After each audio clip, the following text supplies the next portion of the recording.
تو قرآن مجید کی اس صورت میں اللہ سبحانہ و تعالیٰ نے آگے دو مثالیں بیان فرمائی.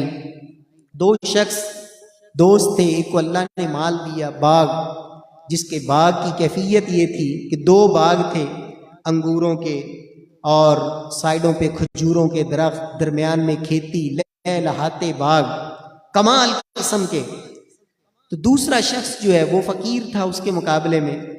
تو اللہ سبحانہ و تعالیٰ نے اس صورت میں اپنی قدرت کا یہ یہاں اظہار بھی اس انداز میں فرمایا ہے کہ یہ جو مال دینا ہے نا، یہ میرے اللہ کے اختیار میں، وہ کس کو دے کس کو نہ دے، اور جس کو دیا ہے وہ کب دے کے واپس لے لے. آپ یہاں بھی پاکستان میں بھی ابھی یہ حالیہ سراب میں آپ مناظر دیکھے کہ وہ لوگ جو اپنے گھر میں تھے، اپنے بیوی بچوں میں تھے، اپنی لہلہاتی کھیتیوں میں، جانوروں میں، اور بہترین خوشحالی کی زندگی تھی، چند لمحوں کے اندر کیسے وہ فقیر بن گئے، بھکاری بن گئے، ایک وقت کی روٹی کو ترسنے والے بن گئے. تو اللہ رب العزت نے یہاں اس صورت میں یہ تذکرہ فرمایا کہ یہ جو چودھری قسم کے لوگ اور مالدار قسم کے لوگ جن کو اپنے مال پہ بڑا ناز ہے نا، اور فقیر صحابہ کے ساتھ بیٹھنا بھی ان کو پسند نہیں ہے، یہ مال کی حیثیت کیا ہے؟ یہ مثال ایسے ہی سمجھو جیسے ایک شخص کو اللہ نے بڑا باغ دیے تھے، مال دیا تھا، سب کچھ دیا تھا، تو فقیر اور غریب نے اس کو کہا رب کا شکر ادا کر، یہ اللہ نے دیا ہے. تو وہ آگے سے کہتا ہے کہ نہیں، یہ تو میرا کمال ہے، میری محنت ہے.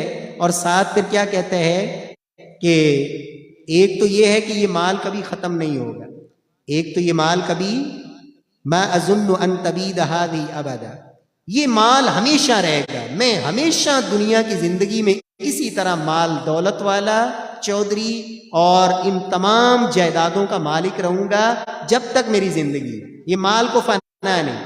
تو یہ بھی قرآن کے خلاف تھا. اور اللہ رب العزت کا جو نظام ہے کہ دنیا کی ہر چیز کو فنا ہے، بقا تو صرف میرے اللہ کی ذات کو ہے.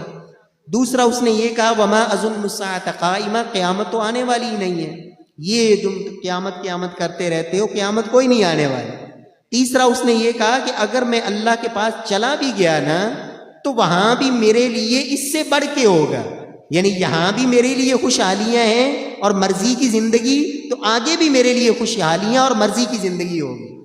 تو قرآن حکیم میں جگہ جگہ پہ اللہ رب العزت نے اس بات کا بیان فرمایا ہے کہ کیا ہم دنیا کے اندر فرما برداری کی زندگی گزارنے والے اور مجرمانہ زندگی گزارنے والے دونوں کو برابر کر دیں گے؟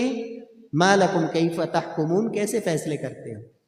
دنیا میں مرضی کی زندگی بسر کرنے والا اور اللہ کے حکموں کی پاسداری کرنے والا، کیا قیامت میں دونوں برابر ہو جائیں گے؟ اللہ فرماتے ہیں رب کا نظام، رب سے بڑھ کے عدل کرنے والا کون ہے؟ اللہ تو سب سے بڑھ کے عدل کرنے والے. تو بہرحال یہاں رب العالمین نے اس کے باغ کا تذکرہ کر کے پھر اس باغ کی تباہی کا ذکر کیا کہ رات کو سویا، صبح اٹھا تو باغ تباہ ہو چکا ہے. رب تعالیٰ نے صفحہ ہستی سے سب کچھ مٹا دیا، پھر ہاتھ ملتا رہ گیا اور کوئی مدد کے لیے نہیں. تو اللہ نے یہاں انسانوں کو خبردار کیا ہے کہ رب نے جو نعمتیں دی ہوئی ہیں نا ان پہ اللہ کا شکر ادا کیا کرو. تو رب العالمین اور نعمتیں دیتے ہیں، لیکن جب ان نعمتوں پر اترانے لگ جاؤ، کبر میں آ جاؤ، عجب میں آ جاؤ، تو رب العالمین جب چاہے ان نعمتوں سے محروم کر دے.